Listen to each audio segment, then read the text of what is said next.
Welcome to Season 5 of Swiss Impact with Banerjee. I'm Sveta. And I am Ben. The topic of Season 5 is impactful investments. How can you make a difference with your capital? Our guests, who are managing impact investment funds, business owners, thought leaders, will empower you to invest with impact. In this season, we will showcase various impact investment funds who are contributing to SDGs, better known as Sustainable Development Goals as defined by the United Nations. There is no excuse. Shift your capital to create positive change in our world. Your children will be happier, you will feel fulfilled, and make money. We will broadcast every Friday afternoon at 5 p.m. Central European Time, here on Swiss Impact with Banerjee. You get more when you give back. So always invest with impact. Good morning, afternoon, and evening to everyone. Welcome back to Season 5, Episode 11, dedicated to impactful investment opportunities. And we would like to dedicate our show of today to Her Majesty, Queen Elizabeth II. In my opinion, not only she was an amazing person, leader, and the queen of a great nation. To me, it feels as if a chapter of history closed with her passing away. Yes, she was the only world leader today who had experienced living through the dark times of Europe and fighting for her values. Once again today, when dark clouds are gathering on the horizon of all civilized nations from many sides, her leadership and rock-solid presence will be missed. And we know that many of you are watching us on one of the 3 channels like social media, smart TV, and podcasts. And if you want to keep updated with the old and the new upcoming programs, then please subscribe to our YouTube channel, Swiss Impact. Yes, indeed. That is promoting and supporting businesses, entrepreneurs who were already on TV show. So please subscribe and watch even more if you didn't watch all the episodes at the moment. And remember that you should share it with your family, friends, colleagues, so the world get to know about inspiring impact investment opportunities and people who are behind those. And before, Ben, I want to invite you to share your story. I want to share a little my story today, because this week I was a speaker at a Career Path event from CFA in Zurich. And it just confirmed that our mission to make impact investing the new normal in the financial industry is what people and financial institutions need. On one side, impact investing, when well explained, attracts minds and hearts immediately, and professionals want to change their career path in this direction. But then the troubles of education and finding a job in this area start, right? But I would advise that it would be so good if financial institutions would transform in the direction of impact investing and keep the brilliant minds who are still there, which otherwise would be living to impact investing and not profit only direction. But this is another story, and now I'd like Ben to invite you to share yours. So on one side, we are all hearing of countries like Pakistan drowning, countries in Europe burning. I mean, I was reading that nearly there's so much hotspots in Europe and so many records this summer has been broken. There are storms in America. And we still keep on hearing from some Republicans. I had the opportunity of sharing a panel with them on the TV last week, claiming that more the CO2 in the atmosphere, the better it is. One of them even cited the example of using higher concentration of CO2 in greenhouse to speed up the growth of flowers. He forgot a minor fact. He does not live in a greenhouse. Anyway, the issue is that despite of what these Trumpers and Republicans may fantasize and hallucinate of and go on supporting the fossil fuel industries, one of the major sectors that climate change is impacting is food security. We were at this WMO where they said that each degree rise in temperature, in the global temperature, will create loss of nearly 1/5 of global food production, next to all other damages, meaning wars, migration, less arable lands, uninhabitable planet to live on, etc. And to make the situation worse, the impact will be worse on global south than on global north. Please explain that. Because the fact is that CO2, I want to say that the CO2 emission in the global south is much less per person than CO2 emission in the global north. The reason, what you asked, is because the global south is already warm, there is a lot of deserts, and these deserts are growing faster and faster. Even in India, I was surprised to hear, it was something like 100, we were having a lunch with the head of the Club of Rome, that nearly 100 kilometers or more per year, the desert is growing to the north. So, and India is one of the biggest food producing countries in the world. So this desertification and other problems like the reduction of drinking water and things like this is impacting global south much more at the present than the global north. And what another point which somehow frustrates me is that the media or many populist politicians make it sound like that when we invest in the south, we are giving aid or grant, or we are just wasting the money, instead of the fact that we are investing in ourselves and in our own future. Because at the end of the day, we all live on the same blue planet. Some people still don't understand that. No, unfortunately not. And of course, there are insecurities and there are exceptions. Yeah, and one of the good exceptions is actually our guest of today, who is working exactly at this issue of global food insecurity. With this, I'd like to welcome Eero Pisilä from the company Perunamestarit, which means potato master. So welcome, Eero Pisilä, to our studio. Hi, Eero. Hi. Welcome. Where are you right now? I am in Finland. I'm in Helsinki now, but as I told, most of time last years I have been in Tanzania, in Africa. In Africa, wow, it's amazing and very inspiring. We didn't have yet an entrepreneur who is dedicating his work to potatoes. And Ben, I think there is some kind of conspiracy here. How come so many extremely amazing and impactful companies are coming from your favorite country, Finland? So you understand, this is the reason why it is my favorite country. They always come up with the most amazing products and services. Great. Eero, before we start, I'd like to introduce you to our audience who doesn't know you yet. So, Eero Pisilä, you are the managing director of Perunamestarit and Tanzanice Agrofoods, and also chairman of Luonnosta, Finland. I hope I pronounce those words right. Good. Yeah. Okay. Great. You studied agrotechnology at Helsinki University, and since then have been a very special person, potato farmer, entrepreneur, and we are honored to have you with us today. You're a brilliant entrepreneur and founder of Perunamestarit, who is existing since 1987. The company has built in 90s seed potato production and marketing model from Finnish farms to global markets. And Perunamestarit includes 4 companies which operate at different stages of the potato supply chain, from seed production to consumer products. And annually, if someone is asking how much do they produce, you process 60 to 80 million kilograms of potatoes. Wow, that's really a lot. But I also want to mention that you are chairman of Luonnosta Trading Company since 2005, building efficient international trading model for potatoes, not only fruits and vegetables.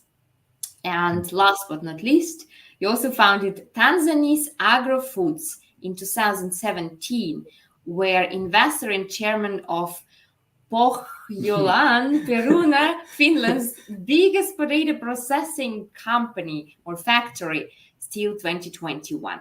So that's all from my side, but we want to hear more from you, how it all comes. What's your story behind the potato entrepreneurship? Yeah. Actually, it's so that when we begin to speak about potato, it sounds like it's quite boring thing. Yes. But for me, it has been like a plant of my life. I started potato farming on 70s, and since that, it has been like in India there is gurus who fly on a carpet, and potato Yeah. has for me like the thing to fly around the world and build worldwide networks. Yeah, and well, what is my specialty?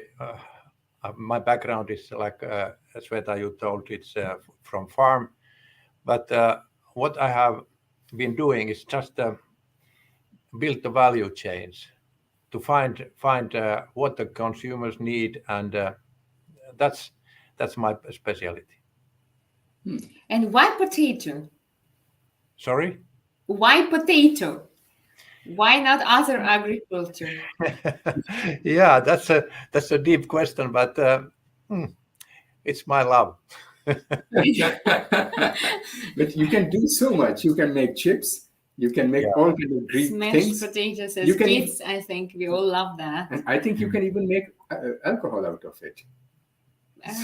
I guess so. I guess you Yeah. could. Yeah, but so that why I'm now here in this interview is that Ben spoke about the climate change and CO2 emissions, and it's a quite difficult combo to combine the increasing the food production at the same time lower the CO2 emissions, and potato is the answer for that. It's a lot better than many other food crops if we compare to the CO2 emissions. That's let's say the core of this my story now. Cool. And why do you think, is food security a future problem? Or is it a problem already now? Yeah, you know what is happening in Africa. There's many areas which are because of the climate change, the rains are late. But our operating area in southern Tanzania, on southern highlands, it has a high rain, and one reason for that, why we are there, is that we see that the nature there, it's able to produce food for whole East Africa, because the water is the limiting factor, and this area is really the area where there's water much enough on rainy season. Right, but let's talk a bit more about the company itself, Perunamestarit. Besides that, it's Potato Master. Can you tell us more about what exactly Perunamestarit is doing? Actually, Perunamestarit is like the mother company for these two subsidiaries, where the actions are. Luonnosta is their marketing network. I told that I'm interested to build the value chains, and Luonnosta is really connecting the production, having the good network, global network, where is the production, and then connecting it to the needs. And to Africa, we need the same model. There's production, but the need and production doesn't meet. Yeah. Right. In India also it's the same. The logistics sometimes is a nightmare. Yeah, I think logistics is not the bottleneck. Those trucks and the logistics, okay, but the market structure, it's a bottleneck. There is no some kind of sales center or call center like in Luonnosta. There are 6 people trading maybe 30 million kg of different products from 10 countries to 20 countries. So this is the key issue, that we are masters in knowledge, in information. Where are the clients? Where is the need? And where is the production? Can you tell us a bit more about Luonnosta and Tanzanice? What kind of challenges they are tackling? The background why I'm Tanzania is that that I came there with a government project as a specialist, potato specialist. 2012 to 2015, there was a seed potato project founded by the Finnish government, and I went there, and you asked the challenges, and in development work, many times there's spoken about the money, and when I went to the small villages there, I felt like on 50s in my own village in Finland. So what is needed there is that those very nice people, very nice nature, lot of nature resources, but the question is that there's no or very low competence to go ahead with how to grow, how to market, how to develop things there. So the challenge is competence in Tanzania. Yeah. We have to build the bridges of competence from Northern Europe to Tanzania, and we have experience now. We have been there 5 years, and we have quite strong experience now how to do. And is the weather for growing potatoes in Tanzania better than in Finland, or how does it stand?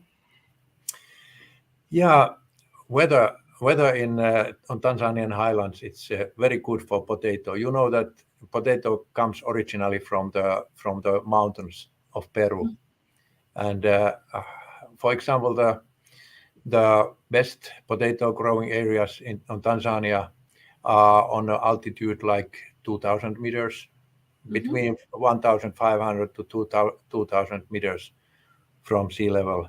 So it's very optimal for potato, and water enough on rainy season and a lot of sun. So I can say that there's a huge potential of potatoes on southern highlands of Tanzania. Okay. Maybe Switzerland can also grow in the mountains some potatoes. Never seen that though. Yeah. And I was reading that monocultures have a negative impact on the soil and on the environment. And do you have any strategies to prevent that? Which you asked? Monocultures. Monoculture. Growing- Yeah. That's true. And we are working with the smallholder farmers there, and there's other crops like the small farms. There's a field rotation with, for example, maize and beans and so on, and it's possible to handle. And we have in our team good expertise for handle this kind of things. And also, for example, now we all know the problems with fertilizers and the high price of the energy. We can develop there the rotation of nutrients. For example, we have now there also this avocado farms, and they are certified organic farms. The nutrition comes not from the fertilizers; it comes from the compost, and the nutrient rotation is there. So it's a very short time to tell everything what we have experienced during 5 years, but why I'm telling this is that this area, it's an amazing area. And you know that water is one limiting factor in food production. And that's what we see there. More than 1,500 millimeters annual rain. Even avocados, which need a lot of water, we don't need the irrigation. These are rainwater avocados. So This is And great. These avocados are also from Perunamestarit. Actually, we are there developed the production team with the 400 smallholder farmers in Tanzania, and we built a very simple and straight value chain to the European market, with a sea freight from Africa to Rotterdam, and then from Rotterdam delivery to many European countries. Yeah. So you're not just a potato entrepreneur, you are fruits, vegetables entrepreneur. The whole food, what is needed for someone to survive is here, looks like.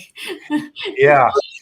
Actually, behind this avocado story is our Tanzanian worker who was here as a trainer in Finland, and he said that you have such kind of network of market in Europe. Why you don't bring avocados from Tanzania, because there is production? And I was not, no, we are a potato company. but finally she managed to convince that we have to try, and then we started. Now we can be proud that we have influenced in 9 villages to around 400 farmers' life, so that they have got, let's say, rise of the living standards there.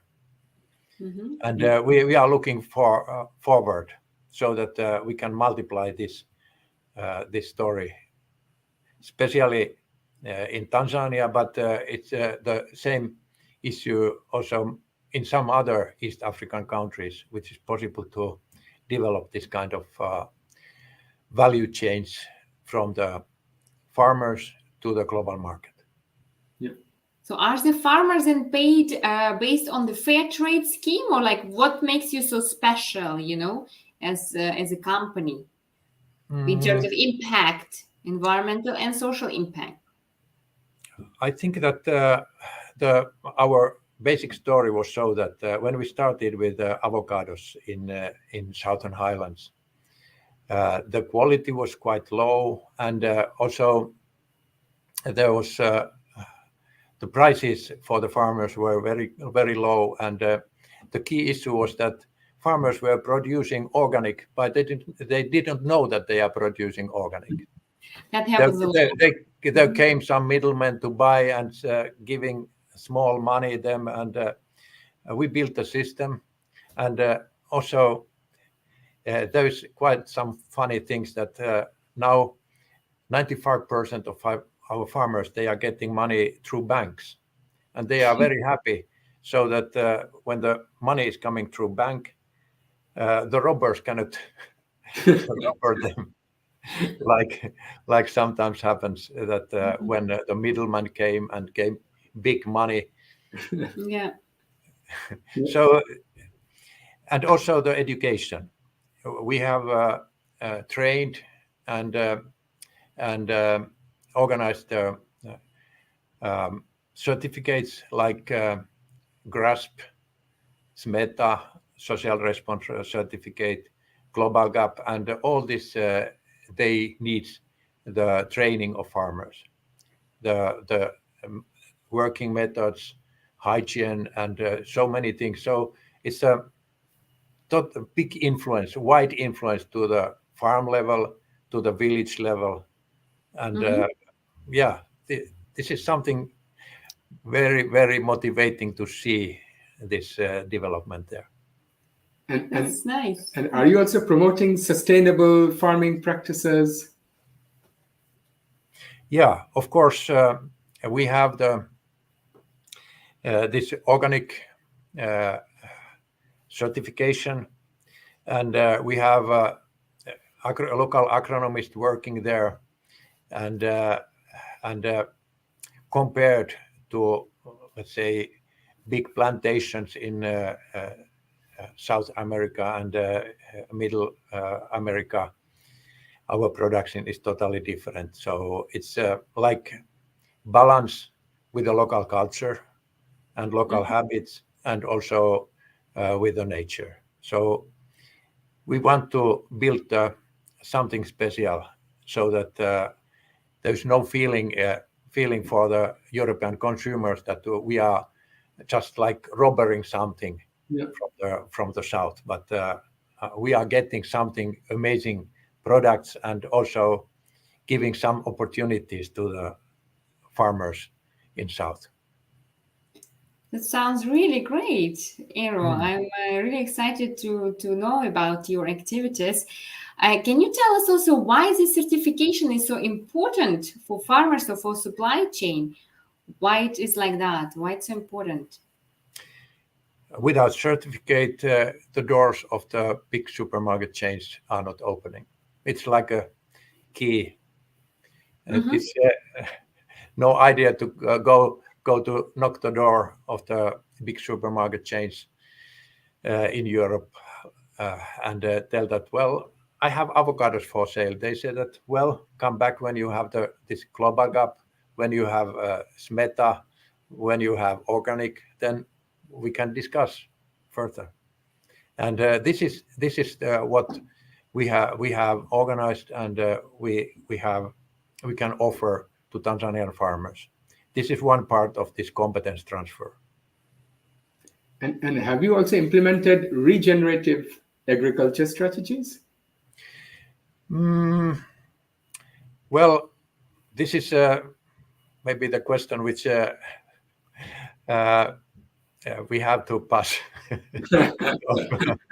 We have to. No problem. Yeah. No problem. I mean, it's always a way, right? Maybe in the future. And Sorry?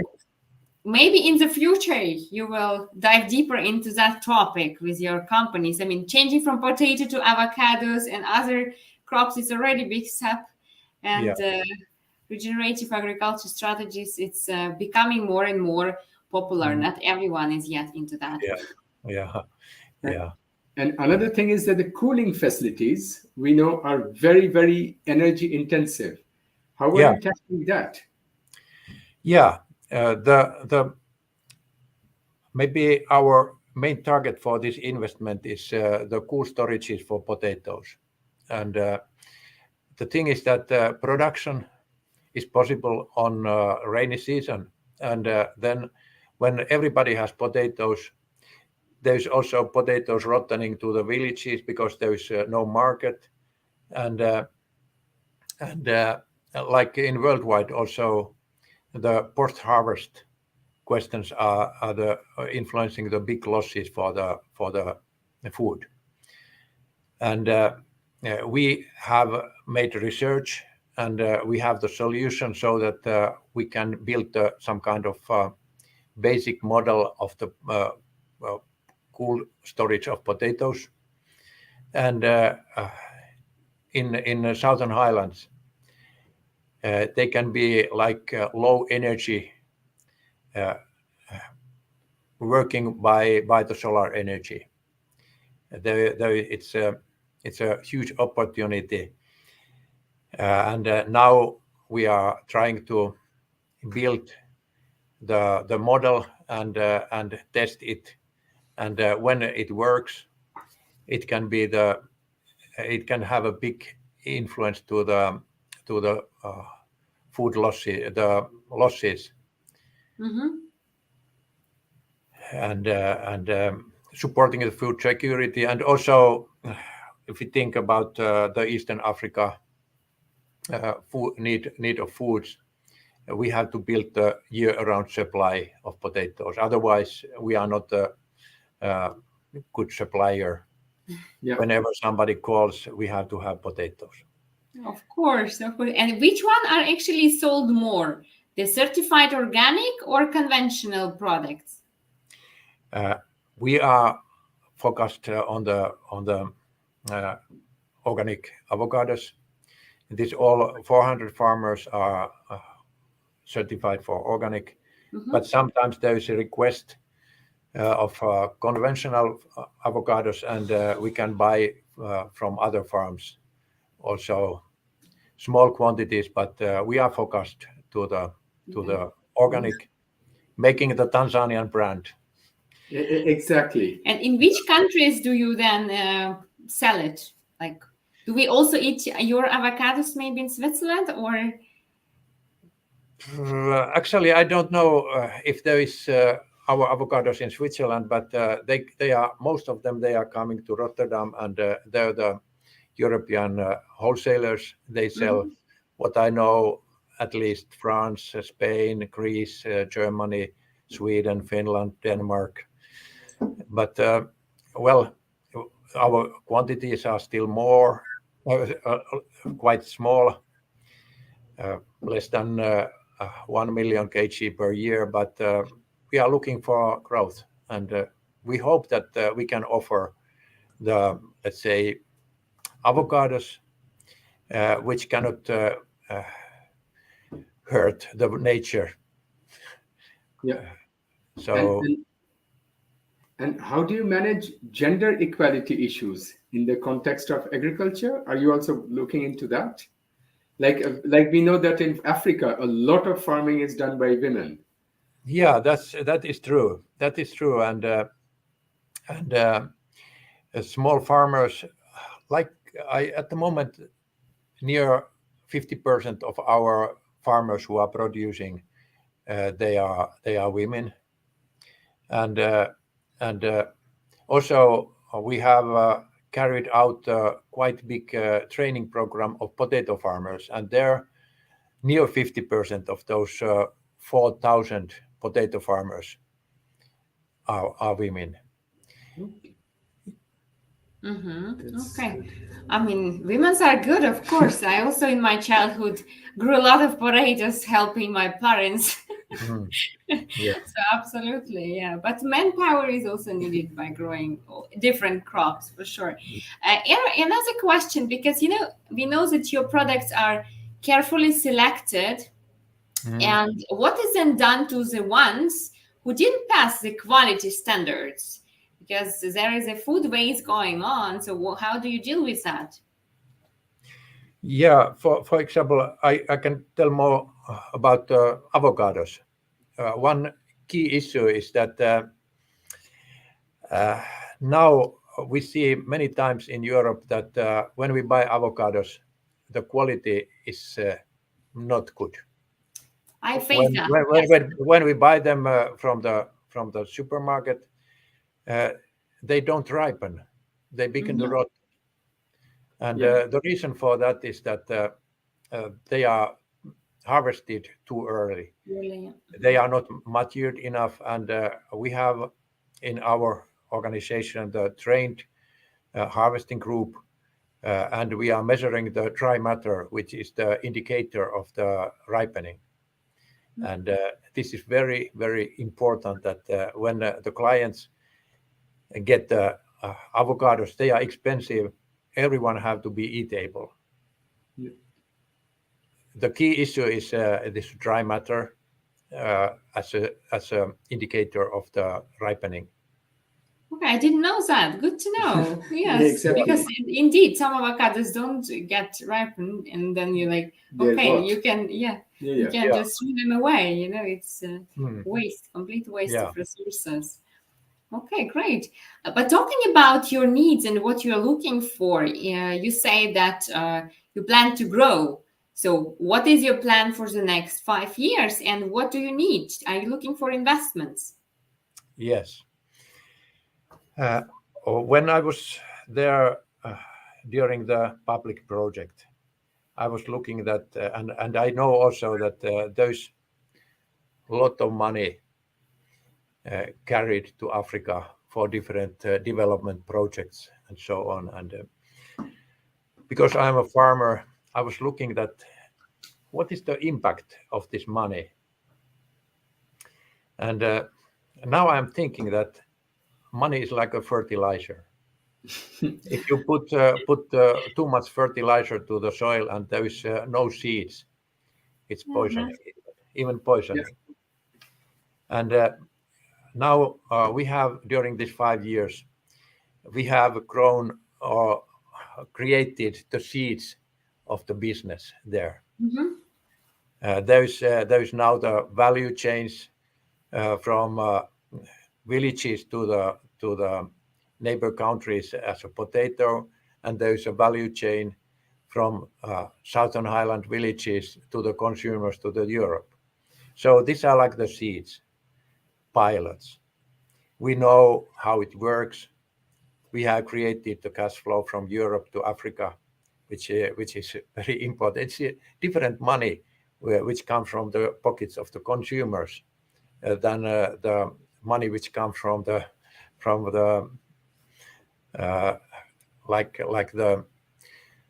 free money. Yeah. And it's activating also the farmers. They know when they grow more and they develop the quality. There's so many issues why this business money is important. And now we are in a position where we trust that if we get fertilizers to these seeds, we can grow, and there's a huge potential, especially in potatoes in East Africa. The bottleneck is the cool storages, storaging the seed potatoes, and of course then further go to the potato processing. So we can estimate that impact of this fertilizer, this investing money, can really change the food security there in East Africa. It can be like a catalytic. There's no limits for the growth of the kind of agriculture, and through this experience there, we think that we know the bottlenecks where we need these fertilizers. I mean the investing money. So how much? Yeah, this what we are now planning is just for the cool storages and packing stations and so on. And this plan is including 30 million euros investment plan during next 5 years. Mm-hmm. Okay. And do you are you looking for just financial investor who will give the money, or are you looking for strategic investor who will also grow together with you, who maybe also be a farmer, or who also may be an agriculture company, and who can use your products and support and work together with you? Both. So that I think that this is so important that if there is some investors who are linked to this agro products, I'm interested to cooperate. I'm supporting all cooperation. What I have been doing is that I have been building the networks cooperation during my life, but to open the bottlenecks, it's just the investing money. Yeah. And have you also considered, like, there are a lot of aid organizations or government organizations from Europe who are more focused on developing infrastructure?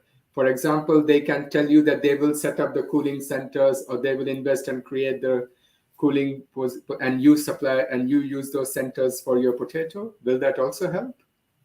I'm very interested for that. At the moment, we have had some small project with the Finnish government, and also this potato farmers training program. It has been carried with US aid, financing by US aid. So we are very cooperative, and if the focus is to make something great, we have to cooperate. It's not the one man. This is not the one man show. Exactly. Absolutely. And if you mentioned the amount of 30 million, are you looking for it as an equity investment, or also as a loan, or a combination? Combination. Yeah. Do you know exactly? We are open exactly for how much debt and equity you are looking for? Sorry? Like, if you, from 30 millions, how much from that would you like to get as an equity part, and how much as a debt? 50-50, or 30% debt, 70 equity? I think that this will be the one item of negotiations. It depends. Exactly. There's so many things. Exactly. Yeah. Then maybe we should go further into the company. So about the company, so how do you differentiate yourself from your competitors, or who are your biggest competitors?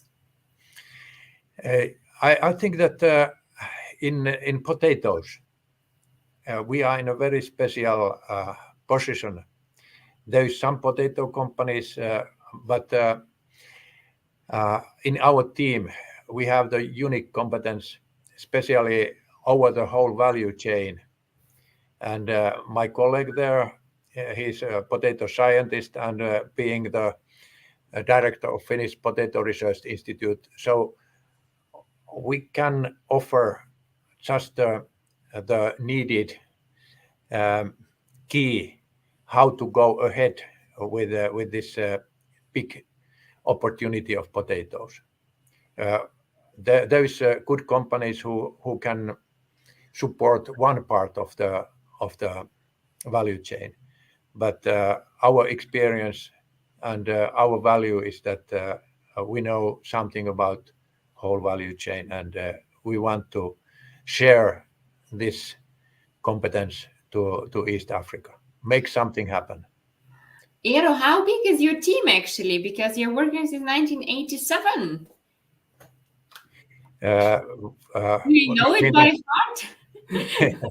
There has been many people working in a company, and I have bought some companies and I have sold companies, but now my specialty is that I have been trusting on young people. For example, I have been recruiting 4 CEOs who are below 30 years old. Mm-hmm. And some of those, they have done great job, and also they have grown to the make afterwards a big business. Mm-hmm. And now what I see is that we have in Tanzania, we have young local people there, and then also we have some like senior expertise from Europe to make this competence sharing.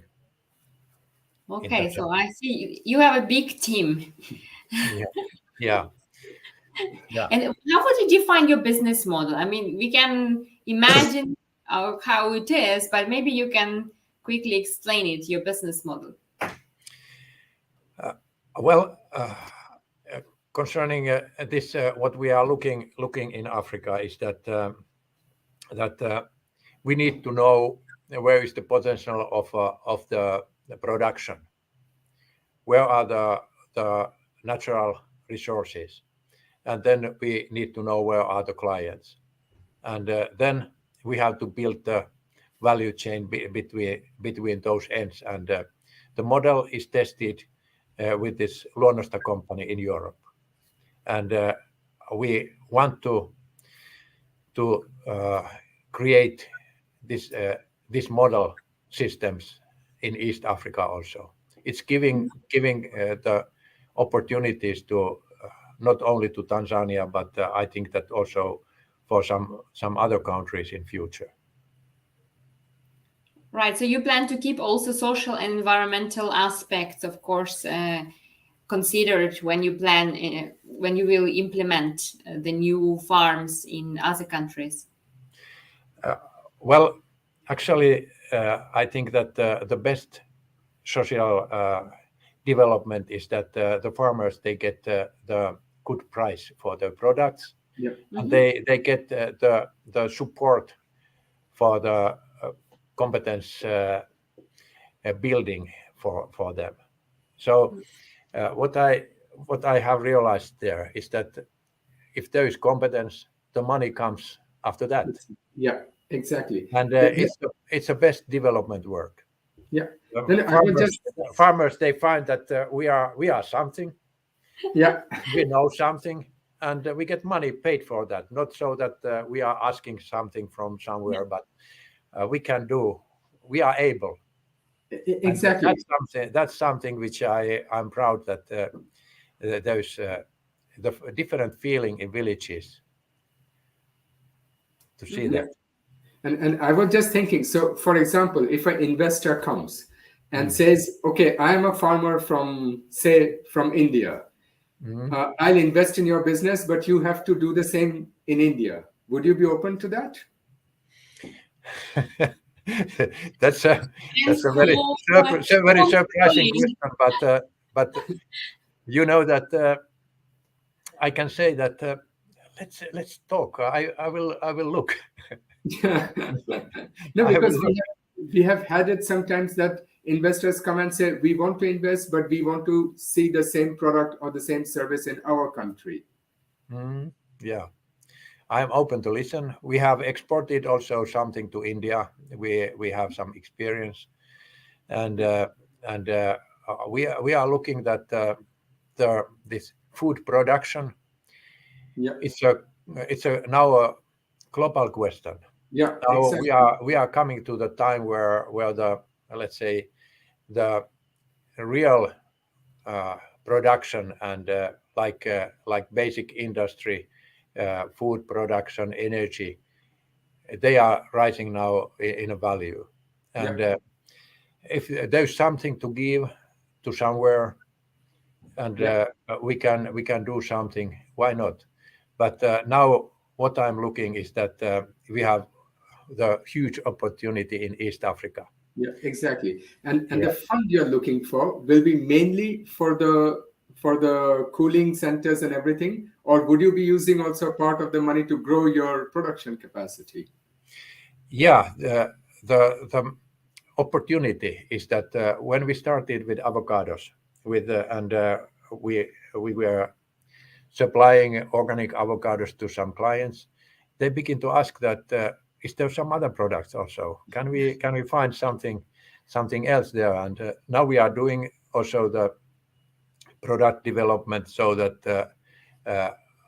there might be opportunities to export, for example, ginger from Africa, from East Africa, from Tanzania, and why not? Everything starts from the market. If there is interested clients and our quality, our price, and those are okay, we can offer opportunities to Tanzanian farmers. That's our big mission, that connect production to the clients and market. Just from my understanding, because you mentioned education, so you work with 400 farmers, and then you have kind of a hub where all of them delivers their products, and then you gather it together, and maybe there you have education center where you provide competencies to some farmers to make crops higher or in a sustainable way. How exactly does it work? We have several agronomists in our company, specialists who just go by motorbike to the farms. Okay. Yeah, and it's working hand by hand. We are gathering the experience and knowledge from the world, different parts of the world, and then we are sharing this knowledge in villages and in farm level. That's a cooperation. I have said in Tanzania that I have a farmer's heart. I know how the farmers think, and I remember from my childhood, even in our village, how the agronomist from the what is the center? I don't remember the English name, but they came to the village. They made the courses, and farmers were listening there. And I have seen the development in villages in Finland, and I want to see the same in Tanzania. Right. That's amazing. And are you planning to grow and reach out to more new potential customers? And if yes, then what kind of marketing strategies are you using? Yes, that's the, let's say, without new customers, we cannot offer the opportunities to more farmers. And as I told, avocado has some bad reputation with a lot of water consumption. And now I can tell that I'm fond of the system in Tanzania, so that we can say that Tanzanian avocados are rainwater avocados. And how we can then tell this to all European consumers? This is our challenge. We have to make the program, and nowadays we find new customers all the time. The reputation will tell, and I'm happy that even during this season we have got several new customers, and also we are opening soon the new subsidiary in UK. UK is a big consumer of avocados, and this is a nice system, so that when we can create a good quality in Tanzania, then this quality and this story they are touching to the consumers in Europe, and the story will go ahead, and new consumers come to buy our avocados. Okay. And is Perunamestarit also relying on partners for the execution of its services, or are you looking for new partners? Yes, we are, as I said, we are open for the cooperate, and that's the strategy. There's very little things which we can do alone as a company or as individuals. That's my thoughts. Yeah, absolutely. And Eero, how can our audience support you? Do you have social media? Maybe they can like avocados, which are rain avocados. Yeah, there's in Instagram we have Tanzanice Agrofoods. Tanzanice Agrofoods. You can try to find in Instagram. There is something, and there's a lot of things to do. As a farmer, tell us. I have a different generation, so I'm happy to be there with the farmers and develop this kind of practical things. But like now, what we are doing, we are just telling to the many people that what we are doing there and what are the opportunities. I have to develop this. That's a good question and a good proposal. You can get a new young person for that. I'm sure they will spread the message around. Yeah. Nowadays they are so good, much better than even me, Yeah. even though I'm quite young, still the younger generation is even much better. Yes. Yeah. Welcome to Tanzania. Exactly. It's a pleasure. Yeah, we can even offer there the very close to our place is the famous national park called Ruaha National Park. Yes, I've heard about that one. Yes. It's very natural, and it's really amazing to drive around there. Well, our next vacation will be in Tanzania, I guess. Yeah, welcome. I was thinking of Finland, so now it's again Finland, Tanzania. I have to now weigh which one to go. Right, Eero, the time is running out. We have just last question to you, which should be a call to action for our global audience. What would you like to say to them? Oh. Can be short or long, but from the heart. Usually it comes from the heart and the passion of. And you're a farmer, so you have so much message to give to the world. Yeah, I can say that the world is a beautiful place, and farmers who are working with the nature. And when we do the right things, we can grow together, not having a conflict with the nature.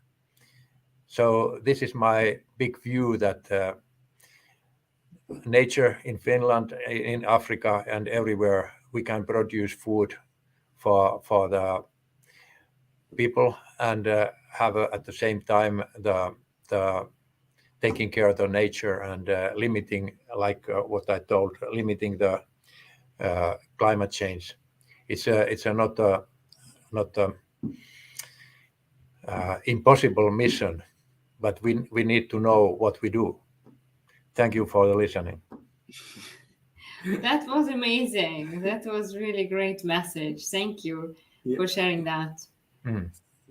This was amazing. Yes, we would like to thank you as well for joining us today. And what we can do for you is to give you honorary membership in Chamomile Impact Community. Please register and our team will send it to you right away, as well as Impact Leader Certificate, because you're a true leader in your industry, and Potato Master and Avocado Master. You maybe need to add it, right? Change the name of the company. Yeah. Yes. So Thank you very much. This was a very nice discussion, and I'm happy that I was able to open some new views also for you. Not only the other watchers, but even you are the specialized for the impact investors. I was able to open some new views. Absolutely. Exactly. We always learn something new from our speakers. That's it. And I learned today a lot about potato, and I even learned about avocado. Now I know better about avocado. You know the difference, right? Yeah. Now, okay. And what did you say was the site? That is Tanzanice Agrofoods. Tanzanice Agrofoods, written together, Instagram. Okay. Then we should look for it and publish it. Absolutely. Thank you, you. Eero. Thank Wish you a great weekend, and we see you in Tanzania or Finland. Well, actually, I think that more exciting will be to meet in Tanzania.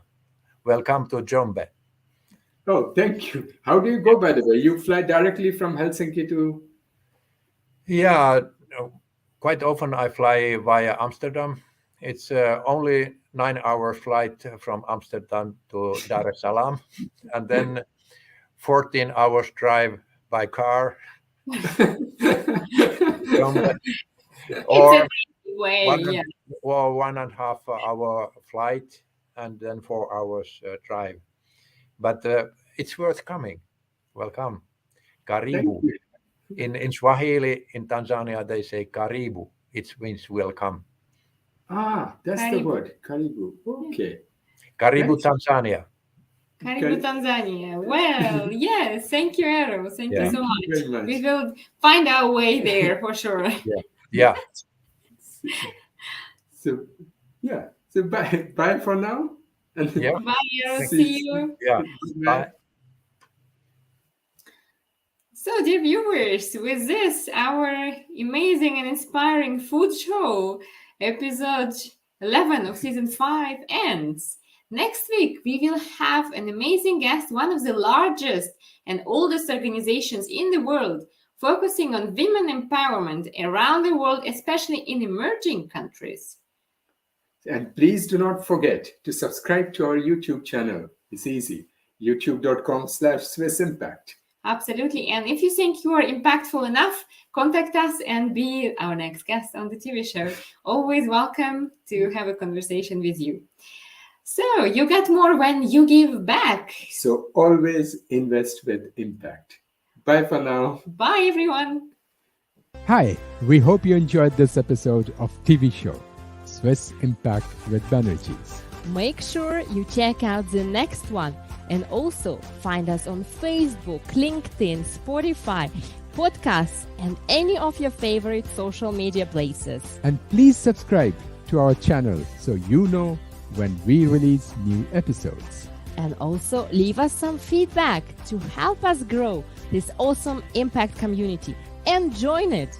We look forward to sharing the next episodes with you, and until then, you get more when you give back. So always invest with impact.